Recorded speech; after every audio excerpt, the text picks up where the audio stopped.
एक मर्तबा का जिक्र है कि एक छोटे से गांव में रहमत नाम का एक गरीब मगर नेक दिल किसान रहता था। रहमत मेहनती, साबर और अल्लाह पर भरोसा करने वाला इंसान था। वो सुबह सवेरे उठकर वजू करता, नमाज अदा करता और अल्लाह का शुक्र बजा लाता। फिर दिन भर खेतों में हल चलाता, बीज बोता और जमीन से रिज्क हासिल करने की कोशिश करता।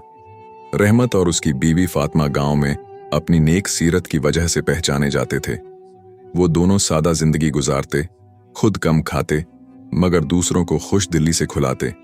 अक्सर ऐसा होता कि कोई मुसाफिर, यतीम या भूखा उनके दरवाजे पर आ जाता तो फातिमा फौरन देगच्ची में से रोटी निकाल कर उसे दे देती। रहमत हमेशा कहता, बीवी, जो अल्लाह की राह में दिया जाए वो कभी कम नहीं होता बल्कि बरकत बढ़ती है।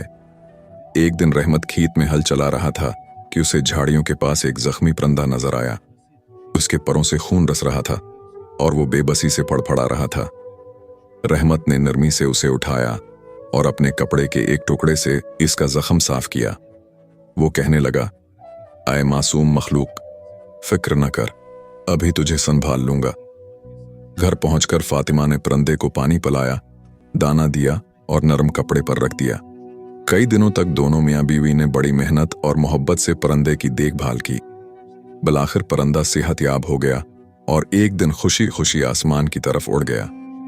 रहमत ने आसमान की तरफ देखकर कहा, या अल्लाह, ये भी तेरी मखलूक है, तो ही जानता है कि ये नेकी कहाँ काम आएगी।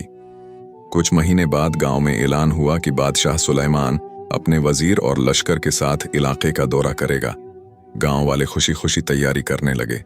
रहमत ने सोचा कि अगर बादशाह से मुलाकात हो जाए तो वो अपनी जमीन के मसाइल इसके सामने रखे। जब बादशाह गांव पहुंचा तो लोगों ने फूल बरसाए, नारों से इस्तकबाल किया और तहाइफ पेश किए। इसी दौरान बादशाह का वजीर यूसुफ शदीद बीमार हो गया। तबीबों ने हर तरह की दवाएं दी लेकिन कोई फायदा ना हुआ। बादशाह फिक्रमंद हो गया और ऐलान किया, जो शख्स वजीर को शफा देगा उसे इनाम व इकराम से नवाजा जाएगा। अचानक वही परिंदा जिसे रहमत ने बचाया था महल के बाग में आकर जोर जोर से शोर मचाने लगा। दरबारी हैरान हो गए।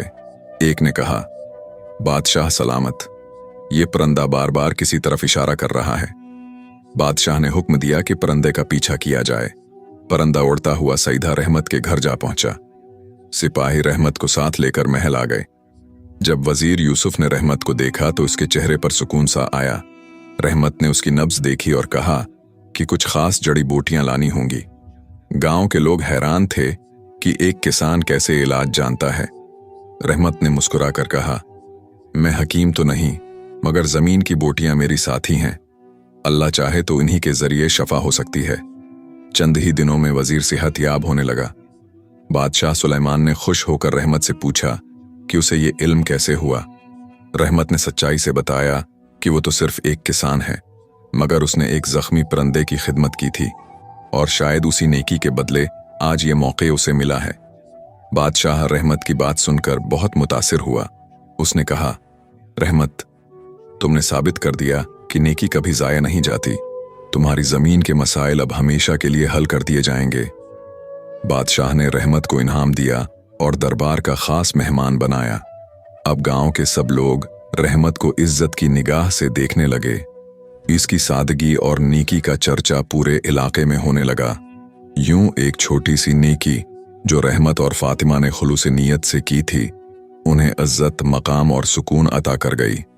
वक्त ने साबित कर दिया कि नेकी का बदला हमेशा नेकी है, चाहे वो कितनी ही छोटी क्यों ना हो।